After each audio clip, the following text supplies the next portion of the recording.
அல்லாஹ்வே சொல்கிறான், உலகத்தில் சில மக்களுக்கு எவ்வளவு சொன்னாலும் விளங்காது, எவ்வளவு சொன்னாலும் விளங்காது. அல்லாஹ் சொல்றான், கியாமத்துடைய நாளில் மரணித்ததற்கு பின்னால் பாவிகளுக்கு முன்னால் நான் நரகத்தை கொண்டு வருவேன். அல்லாஹ் சொல்றான், நரகத்தை கொண்டு வருவேன். ஸல்லல்லாஹு அலைஹி வஸல்லம் சொன்னார்கள், 70,000 கடிவாளத்தால் அல்லாஹ் நரகத்தை கட்டுவான். 70,000 கடிவாளம். துஜாஉ பி ஜஹன்னம் வலஹா 70,000 ஸிமாம்.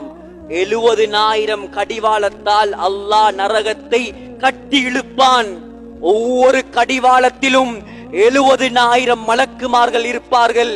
அந்த நரகத்தின் கூச்சலை, கோஷத்தை, நெருப்பு கங்குகளை பார்த்ததற்கு பின்னால் தான் அல்லாஹ் சொல்கிறான், யததக்கருல் இன்சான்.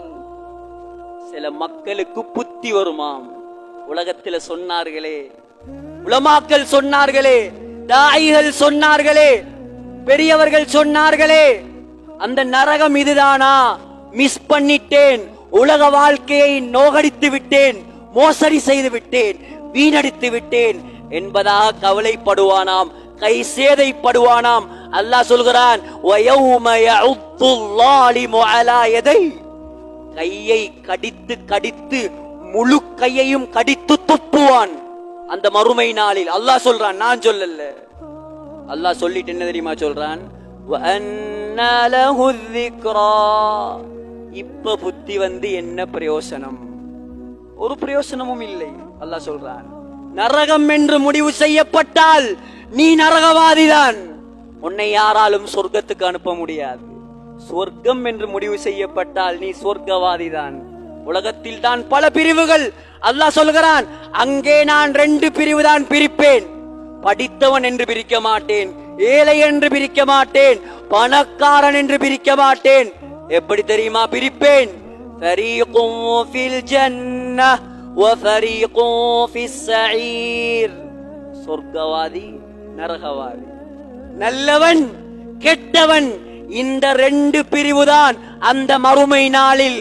அது உலகத்தின் முதலாவது பணக்கார நாடாக இருக்கக்கூடிய கத்தார் நாட்டு மன்னனாக இருந்தாலும் சரி, அல்லது உலகத்தையே கட்டியாண்ட சுலைமான் அலைஹிஸ்ஸலாமாக இருந்தாலும் சரி, 2ல ஒரு கூட்டத்தில் தான் மறுமையில் அல்லாஹ்வுக்கு முன்னால் நடுங்கிக் கொண்டுதான் நிற்க வேண்டும். சகோதரர்களே, அத கொஞ்சம் உலகத்துல நினைப்போம், அந்த வாழ்க்கைக்கு தயாராகுவோம்.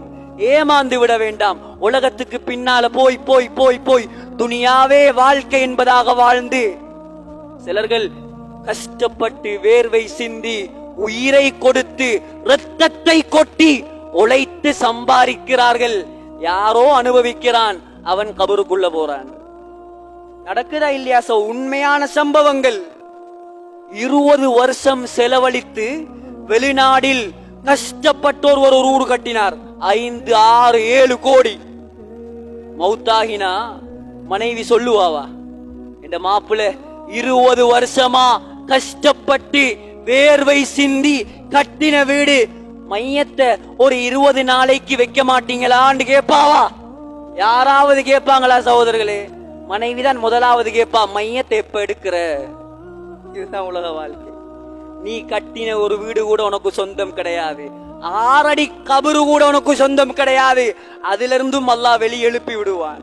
எனவே ஏமாறக்கூடாது, ஏமாற்றக்கூடாது.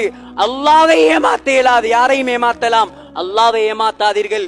போலியான வாழ்க்கையை நம்ப வேண்டாம். அல்லாஹ்வுக்காக ஒதுங்குவோம், குறைந்தது தொழுவோம், அல்லாஹ்வுக்கு வழிபடுவோம், ஹராத்தை விட்டு எங்களை பாதுகாப்போம். உலகத்தில் நல்லவர்களாக வாழ்ந்து ஈமானோடு மரணிக்க அல்லாஹ் நம் அனைவருக்கும் தௌஃபீக் செய்வானாக.